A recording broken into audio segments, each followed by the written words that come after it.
Okay, good morning, folks. Welcome.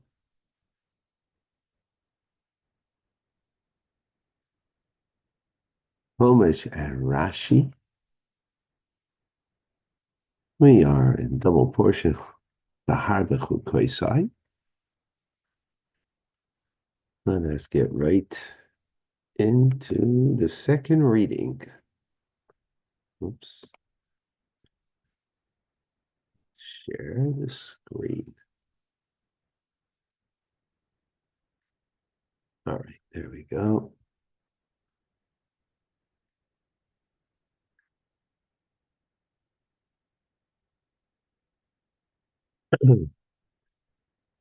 So we're in chapter 25, verse number 19. We are still we're continuing with the sabbatical year and with the Jubilee year. Sabbatical year every 7 years, leaving all the lands fallow. The Jubilee year, the 50th year, leaving all the lands fallow also. So, verse number 2, Vinasa Aretz Pirya, and the land, and also it will give the land its Pirya, its fruits, its produce, in other words. V'achaltam l'seiva, and you will eat it to be satiated. V'yishavtim levetach aleha, and you will live securely on the land. Okay. What does this mean? In other words, this is God is giving his promise, if you will. Rashi in 19, Benasa aretz v'yishavtim levetach aleha, the land will give, well, right? Will give, meaning it will yield, and you will live securely. Shaloi, see the agu, you will not worry, you will not be concerned. Mishnas Batzeris, about a year of drought. Achaltam l'seiva, and you will eat to be satiated. And after seich hamayim, even in your stomach, boy bracha, there will be a blessing. In other words,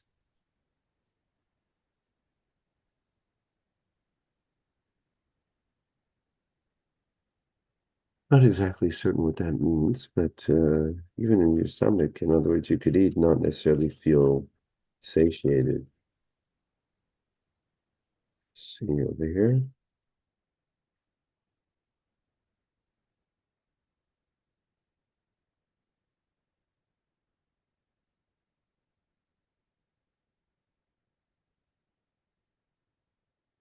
Now the first part of the verse is saying um, that you have plenty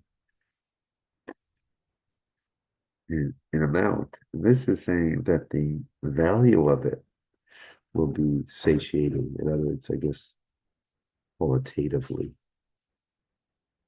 Verse number 20. Kisaimru, and if you will say, meaning you will wonder, is translates over here, but it means literally Amar, say. What are you going to say? Man noichel.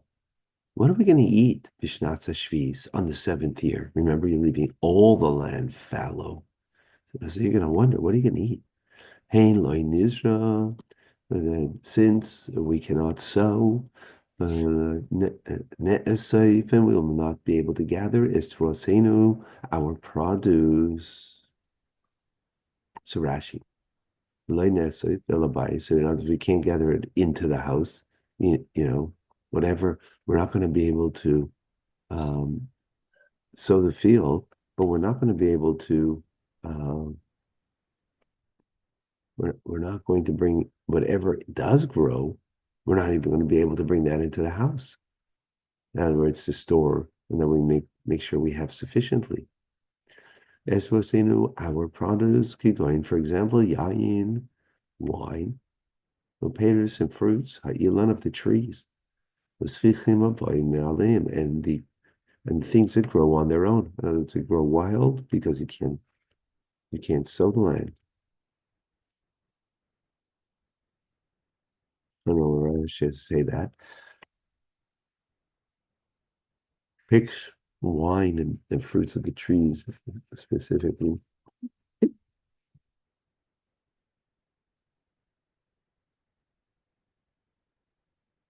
21. So God says, "V'tzivi says, I will command my blessing, lachem, for you, b'shana hashishis, in the sixth year." In other words, in the sixth year before the sabbatical year, I'm going to command my blessing. Also, and it will make the produce, and it will yield, in other words, the produce for 3 years. What does that mean, 3 years? In other words, seemingly it's only 1 year you're not going to have. So why is it 3 years? So it would be for the sixth and the seventh. Rashi says in 21, the Shalosh Hashanim for the 3 years. Liktsas Hashishis, part of the sixth year. Menisan Abad Rosh Hashanah. So explained because it means of the years, doesn't mean 3 full years. Rashi explains half a year from Nisan, because Nisan, right, is the month we're in right now, right, is the spring. So that's the beginning of, of, of things growing. Barley, for example, that comes in this part of the year, and wheat, the shviz, and then the whole seventh year. Then the Shmini is sent for the eighth year. Why the eighth year? She's Shmini because you sow in the eighth year, the Mar Cheshvan, in the autumn, right, month of Mar Cheshvan, after the holidays of Tishrei. Yitzhak ben Nisan, you're only going to reap it in the month of Nisan.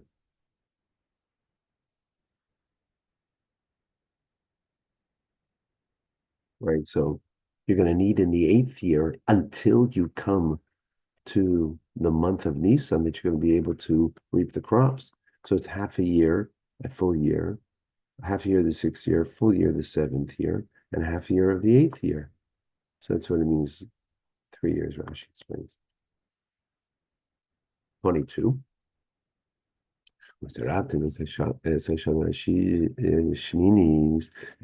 And you'll be able to sow in the eighth year, and you'll be able to eat from the tvua, from the crops, yashan, the old crop.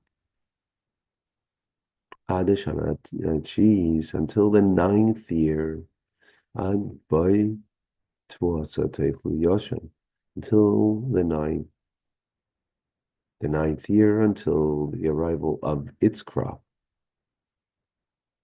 So Rashi explains in 22. What does this mean? Al cheese until the ninth year, Ad Chag Sukkos, meaning until the festival of Sukkot, Shal cheese, which is in the ninth year already, because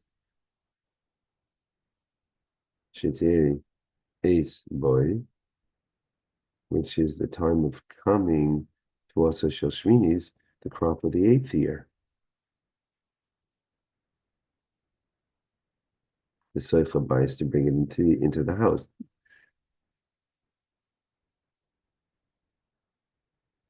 The year begins with Tishrei, right? When are you bringing it into the eighth year's crop into the house? Is only at the end of the summer, in the autumn, which begins with Tishrei. Shikol kites, because all of the days of the summer, the crops are still in the field. They saw on the threshing floors. Tishrei, in the month of Tishrei, right, beginning with Rosh Hashanah, which is the new year, right? It's a time of gathering into the crops into the house. There are times, the 6th year had to produce crops for parts of the 4th calendar year. The Shishis in the 6th year, which precedes the 7th Shemitah year, right? Karka, which in the 7th year you're idle from working the land. And 2 consecutive years. Shviz, Vayovel. Ah, so he's explaining this is speaking about 7 times 7, right, is a sabbatical year. Then the following year is the 50th year, which is also a year that you can't till the soil. You can't plant. So you'd have 2 years. Since he says sometimes you will have it, right? That's what this verse is referring to in the ninth year, because you're going to have 2 years in a row that are sabbatical years. One the seventh year, one the 50th year, the Yovel. And because the Nemar in this verse mentioned only 3 years, it stated Yishar Shemitah Kulam with regard to all the other Shemitah years. So our verse really, I don't know if Rashi introduces the Jubilee year, because our verse isn't speaking about it. Why he mentions it, I'm not clear. Okay. I guess a person is going to have a question, what will be on the Jubilee year, because after all, it is 2 years in a row. So that's what he's. Okay, the artist like Simcha, verse 23.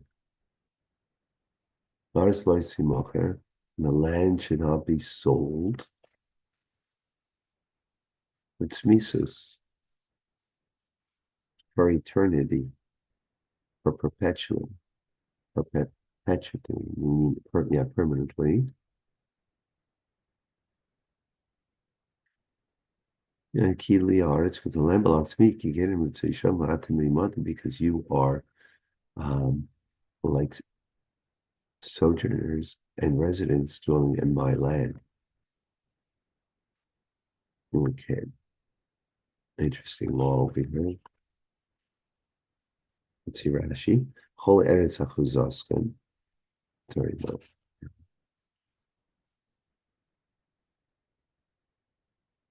23 in Rashi.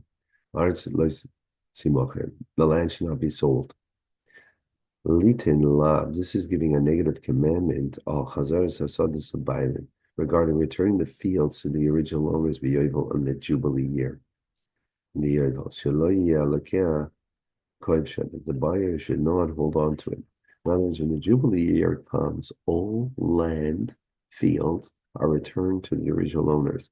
So really what's happening, God is saying the land belongs to me and you're just residents on it. You're just like, you have license to be on the particular land that you purchased from someone else only until the Jubilee year. So really you're just leasing from the person, you're not purchasing it for good. Rashi, litzmisus, the word perpetuity is synonymous with the word lepsika for severing. In other words, that you are categorically purchasing it for good. No, you're not. To separate from its original owner. Because the land really belongs to me, don't have any belay upon it. In other words, don't be begrudging, because it's not yours. You're only leasing the land. 24, throughout the land of your possessions, you must allow the land its redemption, geula, right? Is redemption. Rashi 24, the entire land of achuzoskim of your holdings, but it means ancestral holdings, right? Of your possession, but in a sense it's ancestral. The Rabbis batim. So now it's this term achuzoskim is including houses because the previous verse only said fields. Rashi said no, it means houses too. The Eved Ivri and a Hebrew servant also, meaning that he becomes freed. Davazem Mefurish the Kiddushin. This is explained in the Talmud Kiddushin, like Krishna in the first chapter. Lafip Shute, according to the simple meaning, Rashi's saying that was not the simple meaning, but the simple meaning, some of the parsha shalach. This is linked to the following verse. Shemeichach was also that someone sells his possession, meaning his ancestral heritage. That's his possession. The Shai Gola is permitted to redeem it after 2 years of the sale. Or either he could do it, or Kraver, or a relative, okay, and the buyer cannot prevent him. In other words, you purchased it, you could buy it after 2 years.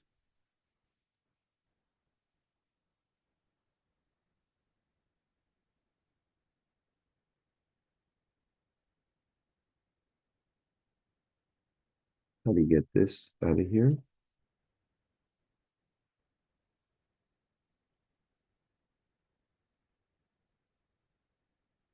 Hmm.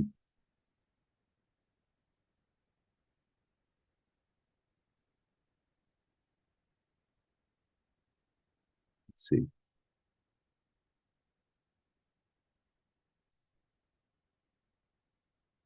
Hey, if your brother becomes poor, and he sells from his inherited land,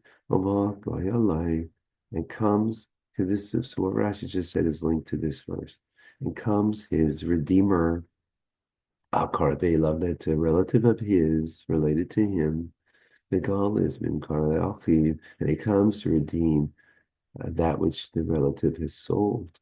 Rashi.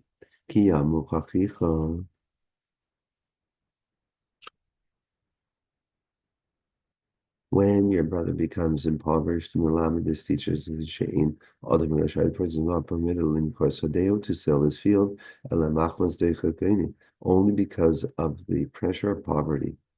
Otherwise, you're not allowed to sell your ancestral home. Ancestral heritage, but not all of it. Sarah teaches proper conduct. She saw the last way should leave a field for himself. It says from his ancestral heritage. Right? I was very poor, like keep something.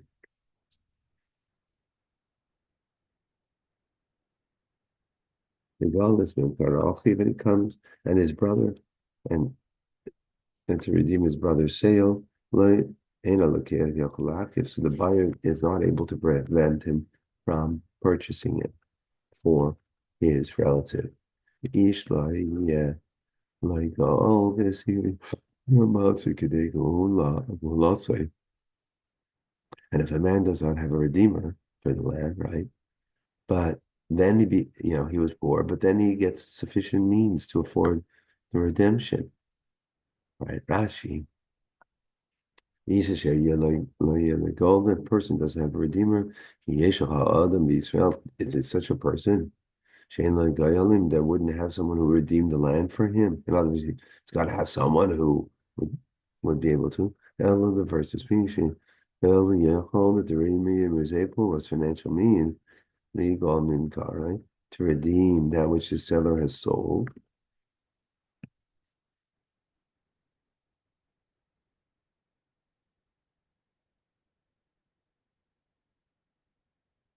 He has, but yet,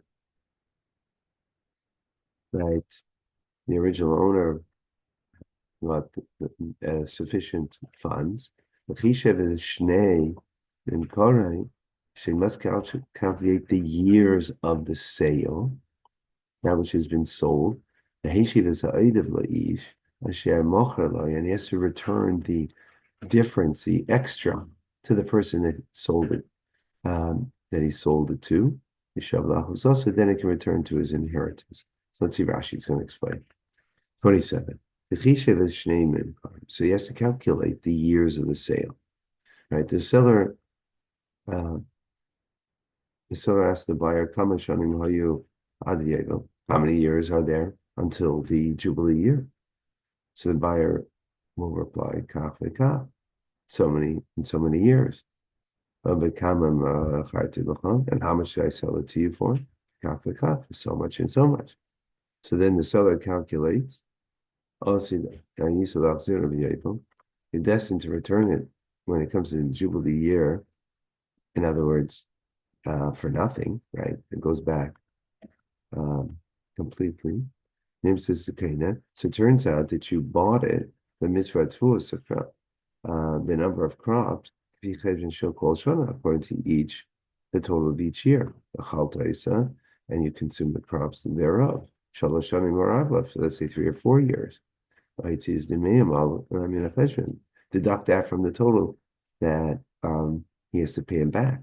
Until Sashar and take the rest. And these are was meant for the next words. So meaning return the excess, the purchase price, consuming over the consuming, which the buyer consumed over those years, and give it back to the buyer. He returns the buyer the difference between the purchase price and the value of the crops of the buyer harvested. That is the Ish Hashem Racha. This refers to a Meicher Azeh that he's coming to redeem it. So let's say there was 10 years less in Jubilee year and you bought it for $1,000, right? You bought the field for $1,000. So that means it's $100 a year, and you already had 3 years on it. So you take away $300, and you're 7 years left. So the $700 you have to pay to get the land returned to you. Last verse. The others say, and if he cannot afford to return to give back to him, so then the sale of land will be in the hands of the purchaser. I say until the Jubilee year. And then it will go out in the Yovel and will return to its original inheritance, owner of the inheritance, right? Right, because he inherited the land when Joshua came into the land, and after 7 years of fighting and conquering the land, and 7 years of distributing the land to the 12 tribes. Sufficient means to repay. From here we learn that you don't redeem to fractions. In other words, either you're buying the complete land back, but not half of the land, let's say. Right? Because the verse says enough sufficient to pay in totality. Ad shasi yevon to the yevel yish, but you can't say shot enter the seder shana. They don't enter the land while the possession of the field klum at all. So yochel shamit, but the yevel year releases the land to its original owner. B'tchilos at the beginning of the year. To finish that, we're going to go into Tanya in a few moments. Thank you, Rabbi. Thank you.